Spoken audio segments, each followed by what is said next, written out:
أين أجد مثل هذه المحركات؟ محركات التيار المستمر DC موتور، موتور DC في المنزل وبشكل مجاني 100%. ولكي تعرف التفاصيل تابع الفيديو إلى الأخير وقم بدعمنا بعمل إعجاب. إذا كنت شخصا يحب عمل الاختراع والابتكار في المنزل من أدوات بسيطة، وأنك تشاهد الفيديوهات على مقاطع الإنترنت وتريد تجربة تلك المقاطع، فبطبيعة الحال فإنك سوف تحتاج بشكل ضروري إلى محركات DC موتور أو محركات التيار المستمر. هذه المحركات سوف أشارك معك في هذا الفيديو من أين تحصل عليها بشكل مجاني، سواء المحركات الصغيرة والمحركات المتوسطة والمحركات الكبيرة. محركات التيار المستمر أو محركات الدي سي موتور التي تشتغل بالبطاريات، سواء بطارية 1.5 أو بطارية 3.7 أو بطارية 12 فولت. كما تلاحظون فلدي مجموعة كبيرة من محركات التيار المستمر أو محركات الدي سي موتور من الصغيرة نحو الكبيرة.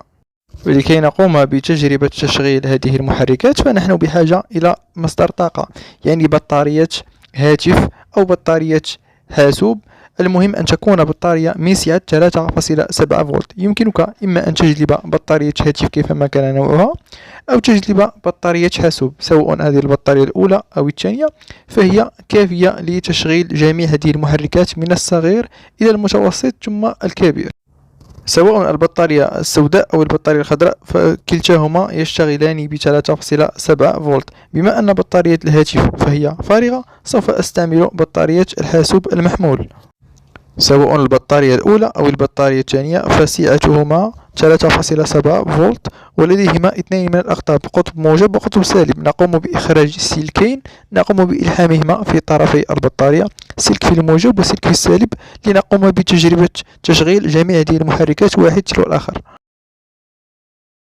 ونبدأ بالمحرك الأول، وهو أصغر محرك أو أصغر دي سي موتور بين هذه المحركات.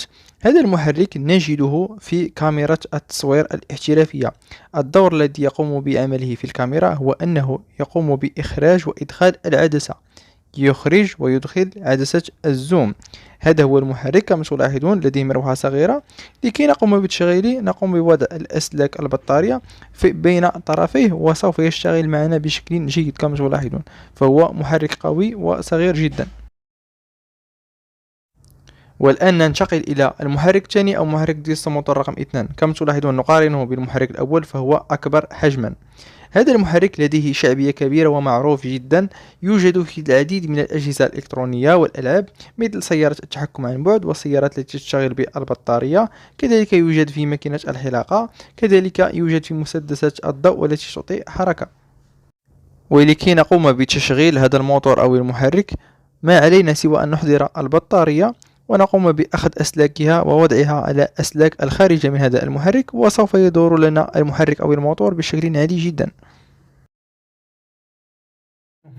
والآن نمر إلى محرك أو موتور من نوع آخر. كما تلاحظون فهو شكله دائري، وهذا هو حجمه مقارنة بالمحرك الذي قبله، وشكله مختلف على المحرك الذي قبله.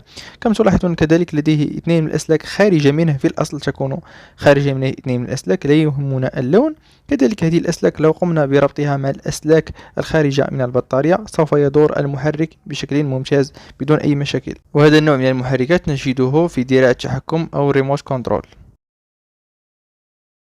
والآن ننتقل إلى محرك أو موتور من نوع آخر. كما تلاحظون لو قمنا بمقارنته بالمحرك الذي قبله فكما ترون فهو أكبر حجما وشكله مختلف نوعا ما. هذا المحرك أين نجده؟ نجده في قارئ الأقراص CD أو DVD، يعني ليكتور CD أو ليكتور DVD.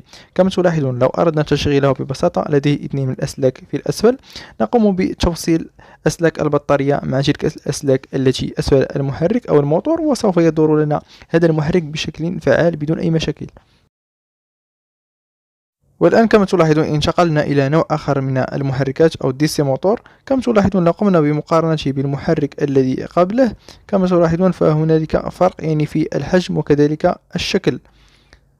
هذا المحرك أصدقائي أين نجده؟ نجده كذلك في ليكتور CD أو ليكتور DVD أو قارئ أقراص CD أو DVD أو مشغلات الموسيقى القديمة. لكي نقوم بتشغيله ببساطة تلك الأسلاك الظاهرة أو الخارجة في الأسفل نقوم بربطها مع أسلاك البطارية، وسوف يدور لنا هذا المحرك أو الموتور بشكل فعال بدون أي مشاكل. والآن ننتقل إلى نوع آخر من المحركات أو محركات الدي سي موتور. هذا النوع من المحركات كما تلاحظون لو قارناه بالمحرك الذي قبله فهما تقريبا لديهما نفس الشكل ونفس الحجم، لكن بالنسبة للقوة فهما يختلفان. بالنسبة لهذا النوع من المحركات أو دي سي موتور فنجده في سيارات التحكم عن بعد القوية والكبيرة نوعا ما. لكي نقوم بتشغيله ببساطة نحضر بطارية 3.7 فولت عادية ونقوم بربط أسلاكها مع الأسلاك الخارجة من أسفل هذا المحرك، وسوف يدور لنا المحرك بدون أي مشاكل. والآن ننتقل إلى نوع آخر من أنواع محركات التيار المستمر أو محركات الدي سي موتور. كما تلاحظون فهو شكله مختلف. لو قمنا بمقارنته بالمحرك الذي قبله كما تلاحظون أن هنالك اختلاف في الشكل والحجم والنوع. أين نجد هذا المحرك أو دي سي موتور؟ نجده في مجفف الشعر. نقوم بفتح مجفف الشعر نجد بداخل هذا المحرك الرائع. كيف نقوم بتشغيل هذا المحرك؟ ببساطة كما تلاحظون في أسفله لديه 2 من الأسلاك، نقوم بتوصيل أو ربط تلك الأسلاك مع أسلاك البطارية مباشرة، سوف يدور لنا هذا المحرك أو الدي سي موتور بشكل ممتاز بدون أي مشاكل. والآن ننتقل إلى نوع آخر من المحركات أو محركات الدي سي موتور أو محركات التيار المستمر. كما تلاحظون هذا المحرك لو قمنا بمقارنته بالمحرك الأول سوف نجده أكبر حجما وبطبيعة الحال أكثر قوة. هذا المحرك أين نجده؟ نجده في أغلب الأحيان في المتقاب أو الشنيور أو الدريل المحمول الذي يكون لديه بطارية.